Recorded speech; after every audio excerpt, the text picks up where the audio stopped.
ഇമാതിരി തെണ്ടിത്തരൊക്കെ ചെയ്തിട്ട് കൊറോണ കാലത്ത് പള്ളി തുറപ്പിച്ച് കുമ്പസരിച്ച പാവം തീരുന്ന എന്നോട് ആരാ പറഞ്ഞത്?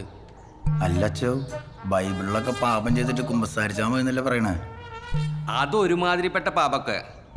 ഇതെന്തൂട്ട് പാപൊക്കെ നീ ചെയ്തു വെച്ചിക്കണ്? നീ ഒരു മഹാപാപിയായി തീർന്നല്ലോ. ഞാനൊന്ന് ചോദിക്കട്ടെ, എന്താ നിന്റെ പേര്?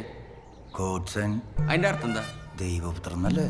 ആ, ദൈവപുത്രൻ. എന്നിട്ടാണോ ഇമാതിരി തെണ്ടിത്തരൊക്കെ ചെയ്യുന്നത്? അത് പിന്നെ നമ്മുടെ പണി അങ്ങനെയായി പോയില്ലച്ചോ. ഭയങ്കര കോമ്പറ്റീഷനാണ്. ഇമ്മാരി അൽക്കുലത്ത് പരിപാടിയില്ലാണ്ട് പിടിച്ചിക്കാൻ പറ്റില്ലാന്ന്. അല്ലെങ്കിൽ ആള് തവിടുകൂടി ഭസ്മായി പോന്ന്. അപ്പൊ നിനക്ക് എന്നെ ഒരു വിലയില്ല. അങ്ങനെ പറയരുതച്ചോ. ശരിയല്ലേ? അച്ഛൻ പറഞ്ഞിട്ടല്ലേ ഞാൻ മദ്യപാനം നിർത്തിയത്. ഈ വരുന്ന പള്ളി പെരുന്നാളിന് 5 വർഷം ഗോഡ്സൺ വെള്ളടി നിർത്തിയിട്ട്. 5 വർഷമായ? ആ. അപ്പൊ അച്ഛനെ ബഹുമാനില്ല എന്ന് മാത്രം പറയരുത്. പുണ്യാളം പൊറക്കില്ലേ.